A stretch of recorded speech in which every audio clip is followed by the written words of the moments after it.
রাজধানীর তেজগাঁওয়ে প্রধান উপদেষ্টার কার্যালয়ে উপদেষ্টা পরিষদের বৈঠক অনুষ্ঠিত হয়। এতে সভাপতিত্ব করেন প্রধান উপদেষ্টা ড.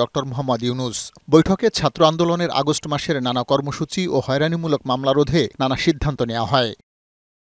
বৈঠক শেষে রাজধানীর ফরেন সার্ভিস একাডেমিতে সাংবাদিকদের সাথে কথা বলেন আইন উপদেষ্টা ড. আসিফ নজরুল। তিনি জানান, উপদেষ্টা পরিষদের বৈঠকে ভুয়া মামলা থেকে সাধারণ মানুষকে রক্ষা করতে একটি সিদ্ধান্ত নেওয়া হয়েছে। কেউ হয়রানির উদ্দেশ্যে কারো বিরুদ্ধে মামলা দিলে প্রাথমিক তদন্তের পরেই ম্যাজিস্ট্রেট তাদের নাম বাদ দিতে পারবেন। আমাদের পুলিশ প্রশাসন এবং আদালত প্রশাসন ওনারা একসাথে কাজ করে যেই সমস্ত মামলায় আপনার গ্রেফতার বাণিজ্য বা মামলা বাণিজ্য হচ্ছে, অসংখ্য লোককে আসামি করা হচ্ছে এবং যাদের বিরুদ্ধে প্রিলিমিনারি রিপোর্টে পুলিশের প্রাথমিক রিপোর্টে কোনো রকম এভিডেন্স পাওয়া যাবে না, তাদেরকে আদালত প্রাথমিক স্টেজে প্রি ট্রায়াল স্টেজে বিচার শুরু করার আগে ডিসচার্জ করে দিতে পারবেন।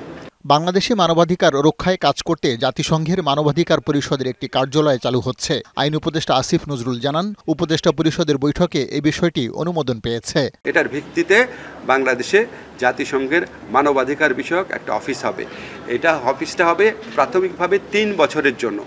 এই 3 বছরের মধ্যে দ্বিতীয় বছরে যদি দুই পক্ষ মনে করে রিনিউ হওয়া দরকার, তাহলে সেটা বিবেচনা করে দেখতে পারবে।